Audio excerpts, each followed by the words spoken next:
Alright, we are back with a new video, and today we are once again updating the power rankings for the Amazing Race 34 following episode 10.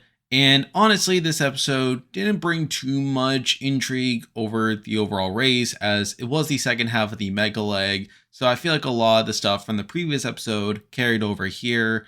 But there are 5 teams to talk about, and let's not waste any more time, let's get right into the video. So starting off at number 5, we have the boots from this leg, and here we have Marcus and Michael. And admittedly, their boot here was a bit obvious as there really wasn't any opportunity for them to catch up, even though the episode did its best to make it seem like it was a close contest. Really, from the moment they got stuck on that roadblock in the first half of the mega leg, they were pretty much dead to rights at that point, and really highlights the weaknesses of this mega leg format where it's really hard for teams to catch up within an individual leg once they get left behind.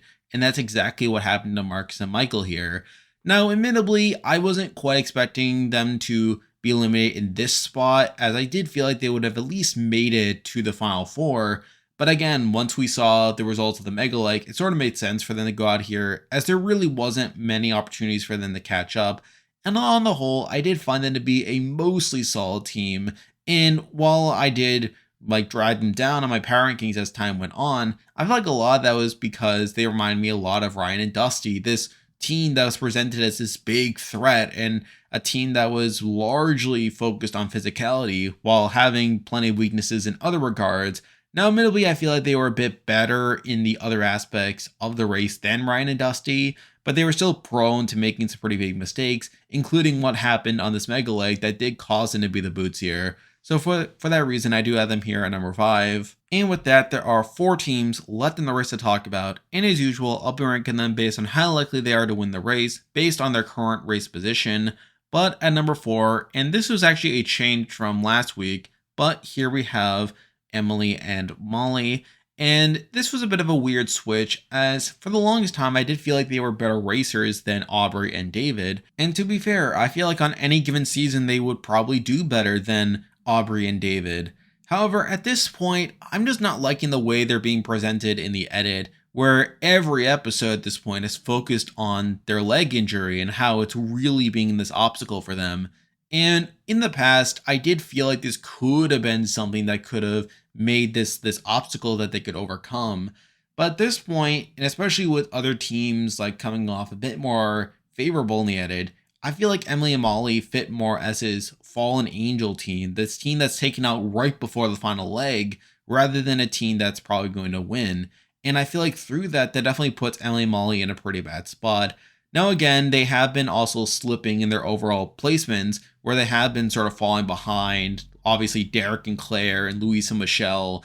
But at this point, I feel like Aubry and David are a bit more likely to even squeak past them on this leg to where they would end up in the final leg over Emily and Molly. And I feel like with the storyline, their leg being a consistent storyline, it just feels more like they're being set to be taken out right before the last leg rather than them getting to the end itself. So because of that, I do have them here at number 4. Now moving on to number 3, and admittedly this is a team that I don't think is going to win the race, but I do feel like they're more likely to at least get to the final leg than Emily and Molly. But here we have Aubry and David, who were able to follow up their strong performance in the first half of the mega leg by getting a second place finish here, which is pretty good all things considered.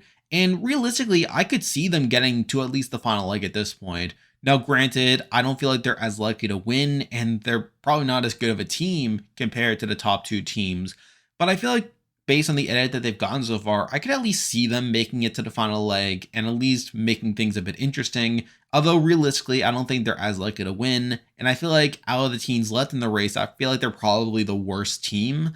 But at this point, I do feel like they're a bit more likely to get to the final leg based on their current edit, which is why I do have them here at number 3. Now moving on to number 2, and really I feel like these top 2 teams are clearly the frontrunners to win the race, although this team at number 2 did not finish in the top 2 for this leg. But here we have Derek and Claire, and at this point, I think Derek and Claire have a reasonable shot of winning the race, and I feel like, similar to how I felt about them throughout the season, they are reasonably well built to get to the final leg and really duke it out between Louise and Michelle. Now, will they win? I'm not entirely sure. Although if I'm basing it off the edit, I don't think it's quite as likely. Although admittedly, I wouldn't be surprised if they did pull out the win as well. So I feel like compared to the teams left in the race, they are one of the better teams and one of the teams that I feel like I could see winning more easily. But again, compared to the number one team, I feel like they don't quite measure up in my eyes. So because of that, they're here at number 2. And now, at number 1, the team that I believe is the most likely to win the Amazing Race 34 right now is Luis and Michelle. And to me, they're a team that's pretty well built. They obviously just won the Mega Leg, which is pretty good. I feel like they're a team that's been getting more and more comfortable throughout the race, and a team that's probably going to be a serious force to contend at the end. And plus, I feel like the edit has been propping them up a bit more than the other teams, to where I could see them winning at the end. I feel like there's a storyline for them to win, and I feel like this is how the Amazing Race likes to portray its winners. I feel like Luis and Michelle are pretty set up to win, and because of that, I do have them here at number 1. And because of that, I have them here at number 1. And there we go. That will do it for this week's video. If you like this content, be sure to like and subscribe, or it helps out with the channel. Now obviously I'll be back again next week to update the power rankings again, so stay tuned for that. I am also covering Survivor 43 right now, and doing power rankings for that as that is coming out, so stay tuned for those. And if you haven't already, be sure to join my Discord server, which I'll leave a link to join in the description. There's a lot of stuff coming your way, but for now, that's the video. See ya.